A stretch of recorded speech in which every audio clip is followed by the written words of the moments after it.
Hello, Vsquad. Welcome back to another episode of VGirl TV.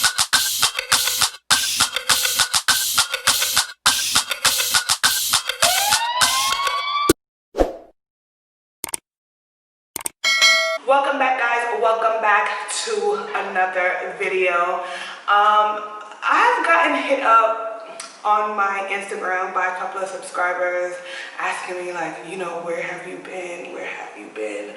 I did mention that there was a lot going on in my family. I had an uncle that recently passed away. So one passed away about 2 months ago from COVID, and my other uncle, who I love both of them, but this particular uncle I had a very special bond with.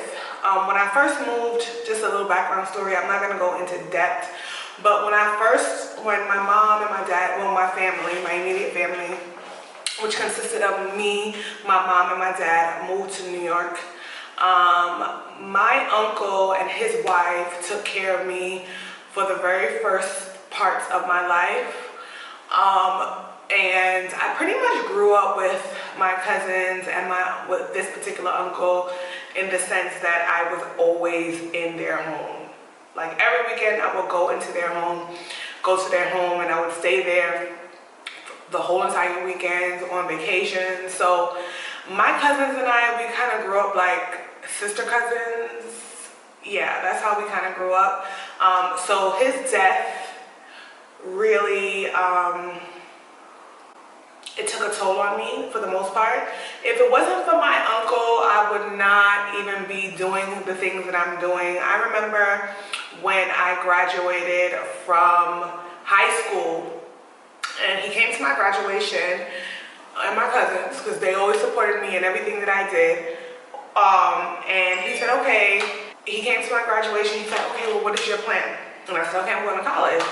And he said, okay, good. And then I went to college and I graduated, and he's like, okay, so what's your plan? I'm like, what do you mean? I got a degree. And he was like, okay, you got a degree, so what? So he was one of the reasons why I went to cosmetology school. He always told me that you should always have a skill, some sort of life skill. It's good to have a college degree, but having a life skill will always put you in a position so that you can always make money. And literally what he spoke into me, look at where I am now. You know, I went to cosmetology school, I graduated from college, and there was times when I didn't have any money or when I wasn't working. I always did hair. I could always do hair, I could always do makeup, and that's all because of him. So the reason why I'm even on this journey, and the reason why I'm in the situation that I am right now, is because of my uncle. And I mean, it kind of was a little disappointing because I could not go to his funeral. So I was able to do the virtual, but it doesn't feel the same, you know, being all the way here in Panama and I can't be with my cousins. So yes, that is the reason why I have not been uploading every single day like I usually do, because I was, you know, just going through motions and going through things or whatever.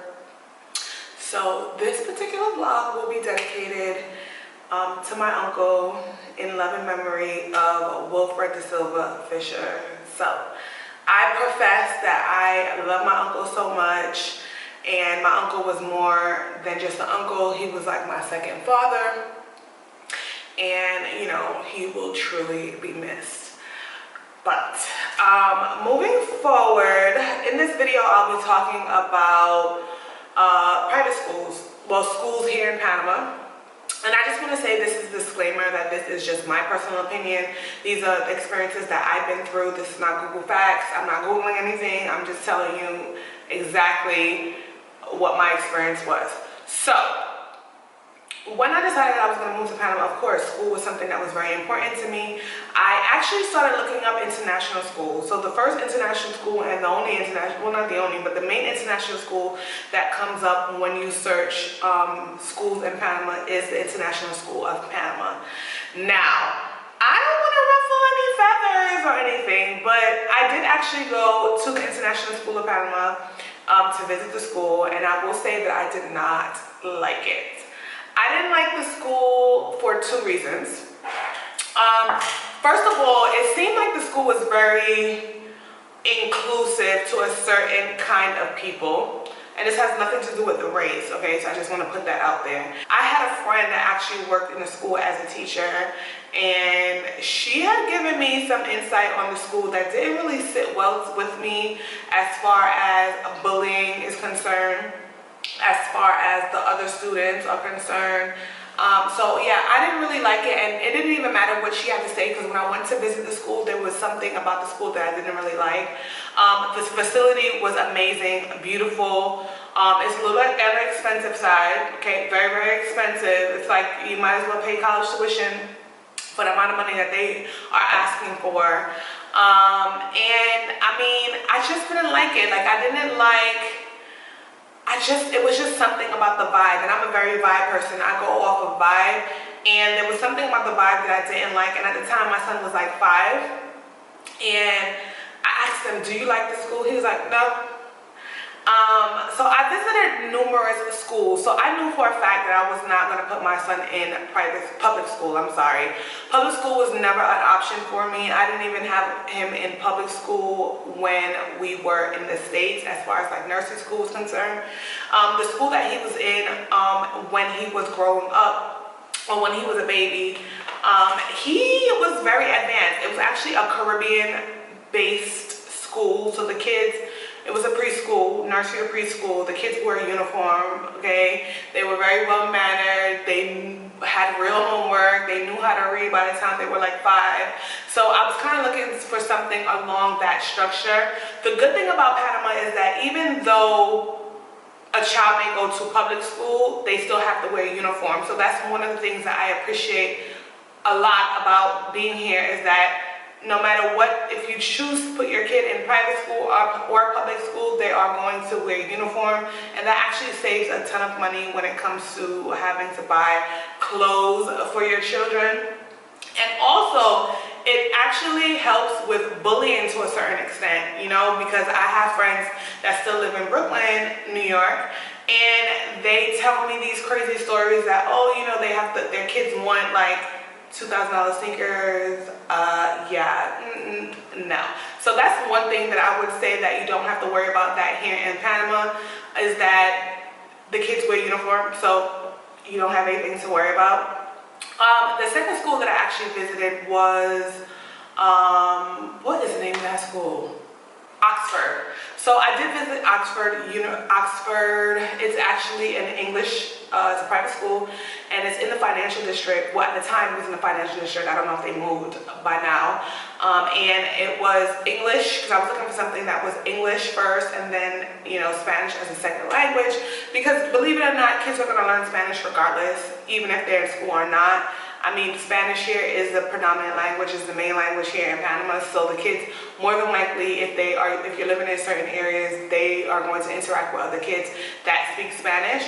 So for me, I really wasn't pressed on my son learning how to speak Spanish, because he was going to learn it anyway. My main thing was I wanted a school that was predominantly English and English. Like, I was looking for teachers that actually knew how to speak the language properly.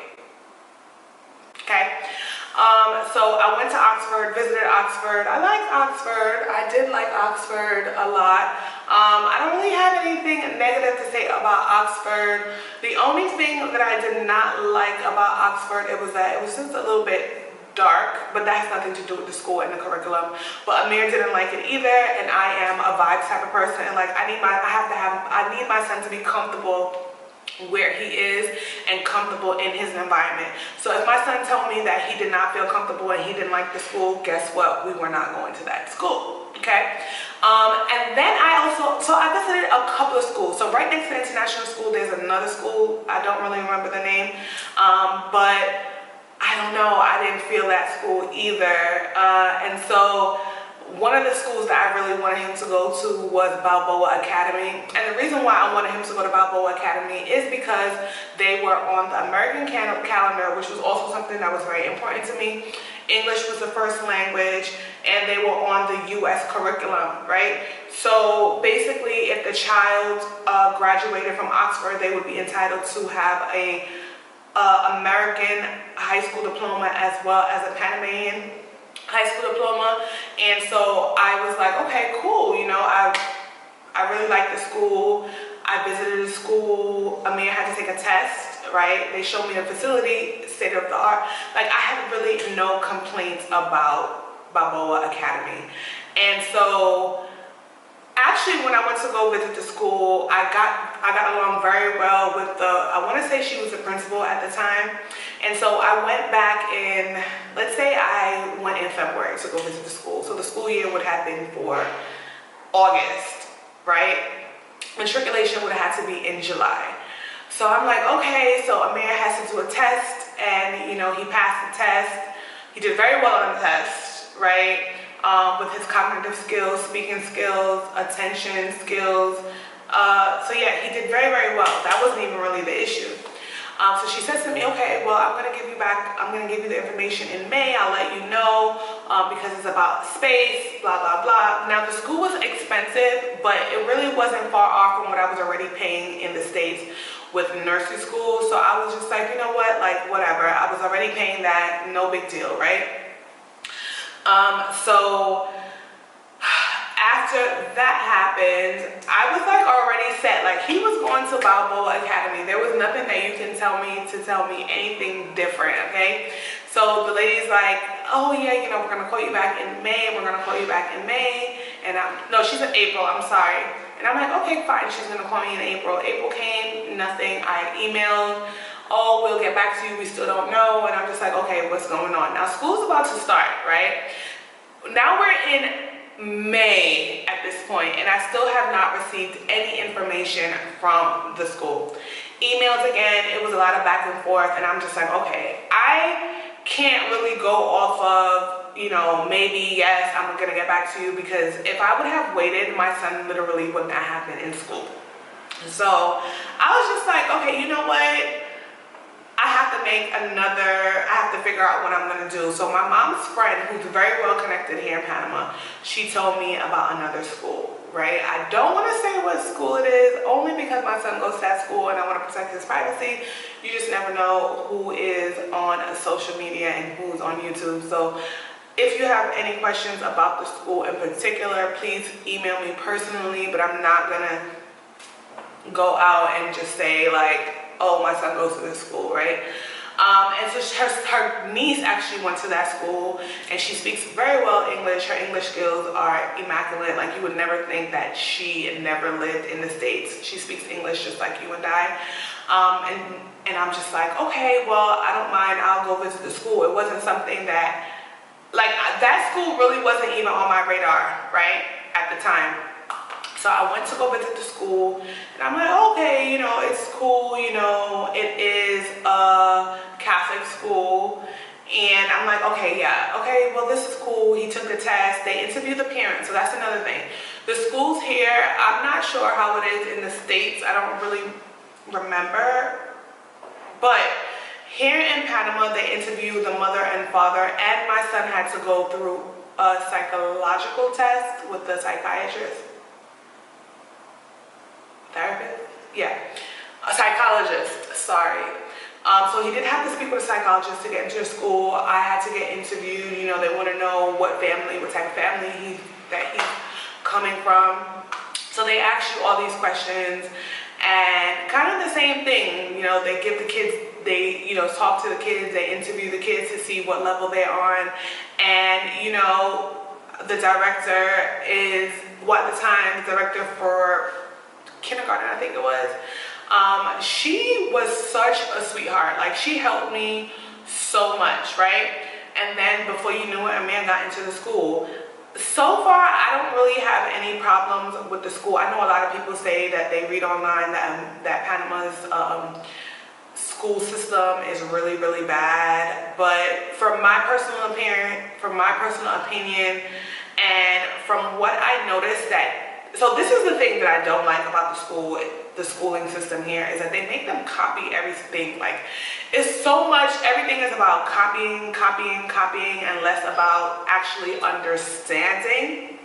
And so that in itself is the issue for me, because I feel like they don't really, it's about memorizing, right? So the kids would speak English, they would read English, but they don't really understand what they're reading. So that is one of the things that I have a problem with here, is that the teachers really don't focus on actually understanding. And maybe it's just the school that my son is in, but they don't really teach for the kids to understand. It's more so about memory. So I've had a few exchanges with, not a few, but I've had exchange with a teacher at my son's school regarding that same exact thing.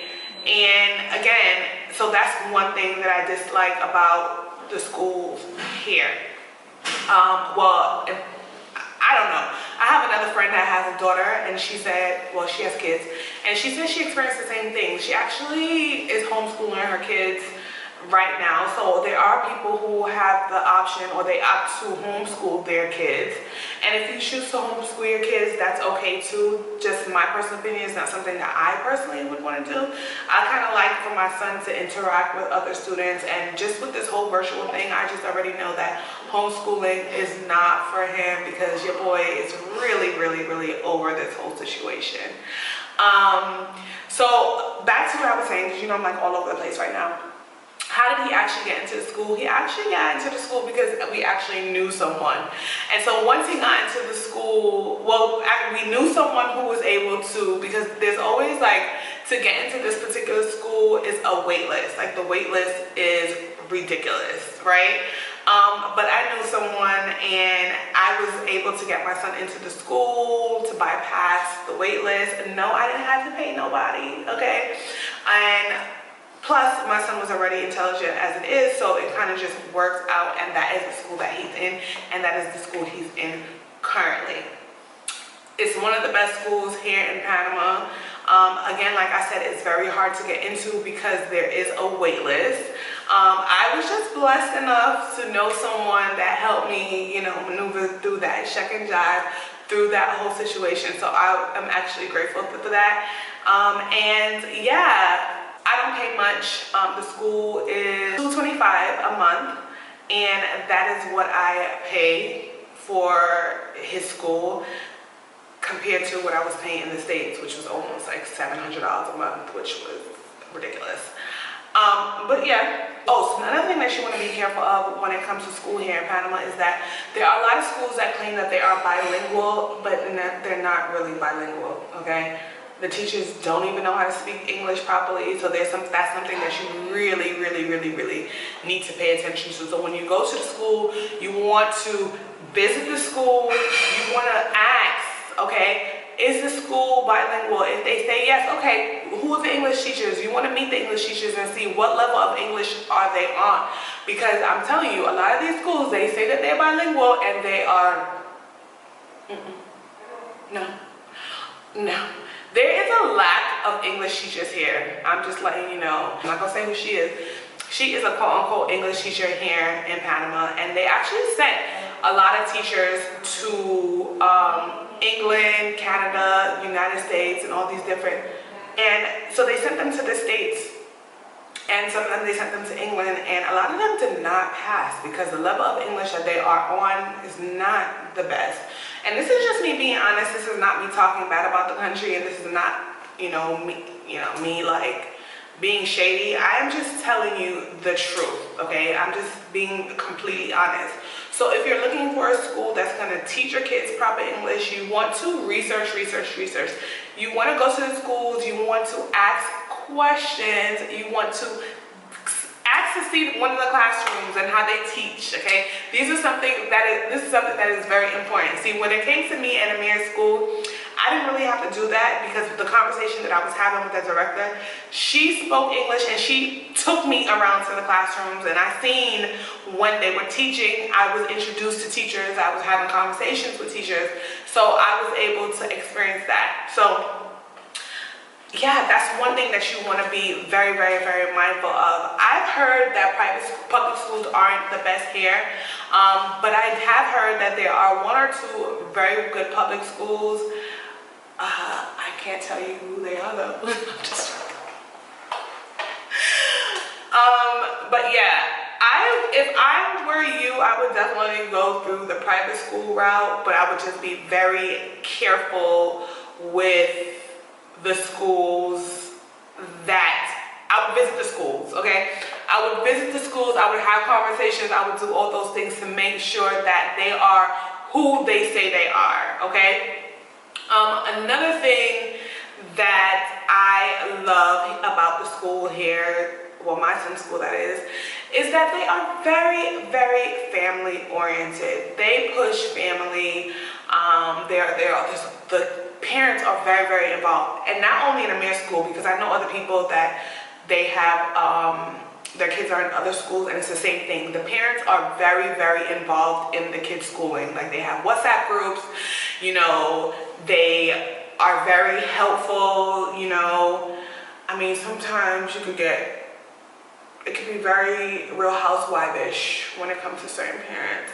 But for the most part, you know, they're very, very involved in their kids' schooling. They're always there when it comes to activities. They are like at every bake sale. It is like Historia Lane, okay? I think that's what it's called, from Desperate Housewives. Yeah, it's very much like that, at least for Amir in my school, Amir school.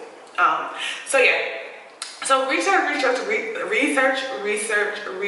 the schools that they have here in Panama. You may just happen to want to do all virtual schooling.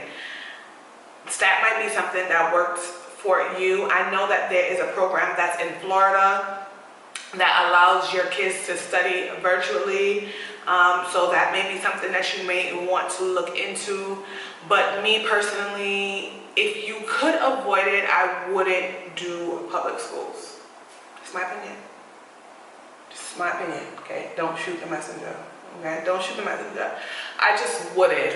So, I don't know, guys. I'm gonna make a follow-up video, a part 2 of this video, going a little bit more in depth of when it comes to like schools here in Panama, criteria and things that you need. I just wanted to put this video out there because I promised you guys that I would talk briefly about it. And unfortunately, you know, life got in the way, but your girl's back. Okay, your girl's back. Anyway, guys, thank you always for tuning in.